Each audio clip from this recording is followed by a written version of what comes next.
कुछ trading calls का रोज की तरह हम आपको बताते हैं कुछ ऐसे दमदार ट्रेडिंग कॉल्स जहां पर आपको मिलते हैं कमाई के मौके। रोज हमारी एक्सपर्ट से बात होती है, तो चलिए एक करके शुरुआत करते हैं। और सबसे पहले शुरुआत करते हैं 5 पैसा कैपिटल की कॉल से। इन्होंने पहला KRBL यहाँ पर खरीदारी करने की राय दी है। 290 के लक्ष्य के लिए स्टॉप लॉस देख रहे हैं 265 का। और टाटा पावर भी इनके रडार पर है, यहाँ पर नजर रखिए 230 के स्टॉप लॉस के साथ टारगेट होगा 246 का। IIFL सिक्योरिटीज की तरफ से जो कॉल्स हमें मिल रही है उसमें पहला है ABB, यहाँ पर खरीदारी करने की राय दे रहे हैं 2970 के लेवल्स के लिए। स्टॉप लॉस सुझा रहे हैं 2850 का। और बादशाह भी इनके रडार पर है, यहाँ पर भी खरीदारी करने की राय ये देख रहे हैं 3330 के लक्ष्य होंगे और स्टॉप लॉस सुझा रहे हैं 3220 का। मोतीलाल ओसवाल की तरफ से जो कॉल्स हमें आई हैं उसमें पहला है JK पेपर, यहाँ पर खरीदारी करने की राय वो दे रहे हैं 460 का होगा टारगेट। स्टॉप लॉस से सुझा रहे हैं 433 का।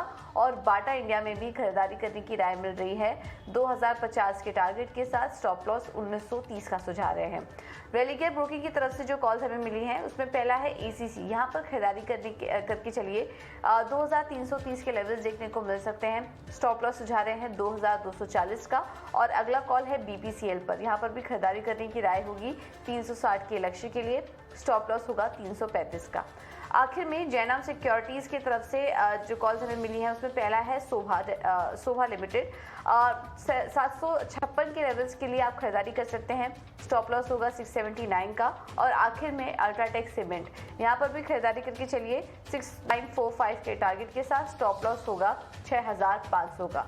तो आज जितनी भी कॉल्स हमें मिल रही हैं सभी कॉल्स में खरीदारी करने की राय आज सुझा रहे हैं जानकार। और जो रुझान है वो सीमेंट शेयरों में ज़्यादा देखने को मिल रहा है। कल हमने देखा था कि सीमेंट स्टॉक्स में अच्छी तेज़ी भी देखने को मिली थी आखिरी कुछ मिनटों में।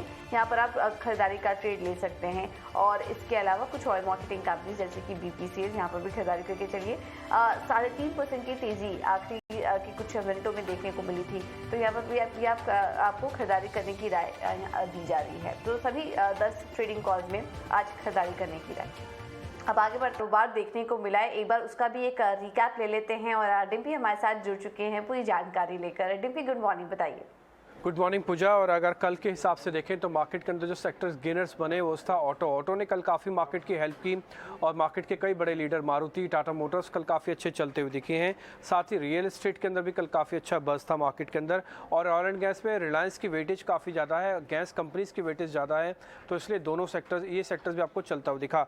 अब आ जाते हैं मार्केट्स के गेन। कल किसने मजबूती दिखाई है? कल HDFC का ही दिन था actually. HDFC bank limited, life, AMC सब के सब शेयर उसके चल रहे थे। तो HDFC लाइफ कल का टॉप गेनर बना। अदानी पोर्ट की का खबर यही थी कि वापी के आसपास उसने एक पोर्ट खरीदा है, उसके बाद से अदानी पोर्ट तो कल सुबह से ही अच्छी लीड लेता हुआ दिखा अदानी ग्रुप शेयर्स में से। इसके अलावा आइशर मोटर और BPCL में भी काफ़ी अच्छी खरीदारी आई। कल ऑयल मार्केटिंग कंपनी के अंदर खरीदारी का रुख काफ़ी तेज था। IOC, BPCL, HPCL सभी कल ठीक ट्रेड करते हुए दिखे। लूजर्स की कल श्रेणी में सीमेंट कंपनी थोड़ा पीछे छूट गई। ग्रासिम के अंदर कल प्रॉफिट बुकिंग देखने को मिल रही थी।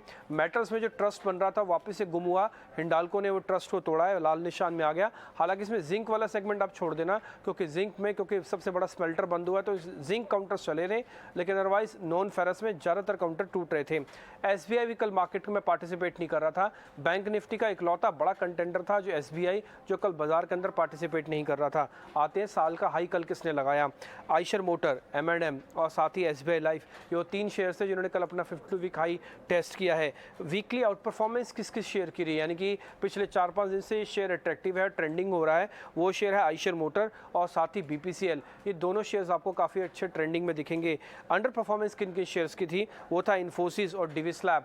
ये 2 शेयर ऐसे थे जिनकी अंडर परफॉर्मेंस अभी भी मार्केट के अंदर दिख रही है। पिछले 4-5 दिन हो गए शेयर नहीं चल रहे, चाहे शॉर्ट कवरिंग आई नहीं आई, इन शेयर्स में कोई फ़र्क नहीं खास पड़ रहा। आ जाते हैं आगे और उसमें देखते हैं कि डिलीवरी गेनर कौन थे, किसमें डिलीवरी थोड़ी बड़ी है। अगर आप डिलीवरी के हिसाब से देखेंगे HDFC और L&T 2 ऐसे शेयर्स हैं जहां पे डिलीवरी का गेन हुआ है थोड़ा बहुत। मिड कैप के गेनर्स आपकी स्क्रीन पर रखता हूं मैं, वो है इंडिया बुल्स रियल एस्टेट। कल नंबर्स आने के बाद पहले तो 1-1.5% कमज़ोर खोला, लेकिन ताबड़तोड़ तेज़ी आई और फिर ये 15% ऊपर जाके बंद होने में कामयाब हुआ। UTI और टाटास की कल जो खबर निकल के आई उसने भी UTI AMC को काफ़ी तेज़ चलाया। HDFC AMC और मैक्स हेल्थ केयर में जब 1 करोड़ से ज़्यादा शेयरों की ब्लॉक डील लगी तो मैक्स हेल्थ केयर सीधा 10% के अपर सर्किट पे पहुंच गया। लूजर्स थे मुथूट और मन्नापुरम, दोनों शेयर्स नहीं चल रहे थे। साथ ही एस्टर डीएम और एलगी इक्विपमेंट, ये दोनों ही शेयर और भी कमज़ोर हमको कल मार्केट के अंदर बनते हुए दिखे मिड कैप श्रेणी में।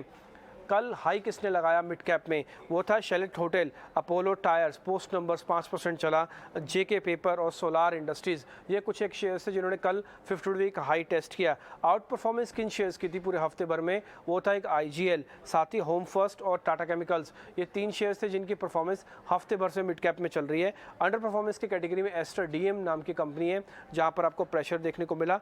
डिलीवरी के अंदर लगातार प्रॉफिट बुकिंग आ रही है जब से इसके नंबर्स आए हैं, और साथ ही नेटको फार्मा, ये भी नेगेटिव रिटर्न देखेगा। अगर आप हफ्ते भर के हिसाब से देखेंगे तो डिलीवरी मिड कैप सेगमेंट में कहां पे बड़ी है, तो बड़ी है चोला फाइनेंस के अंदर, चोला होल्डिंग्स के अंदर एक्चुअली, और मैक्स हेल्थ के अंदर, और एक कंज्यूमर से जुड़ी हुई कंपनी है आईएफबी इंडस्ट्रीज, वहां पर भी डिलीवरी का डाटा मिड कैप श्रेणी में बड़ा है। तो ये कल मार्केट्स का हाल था।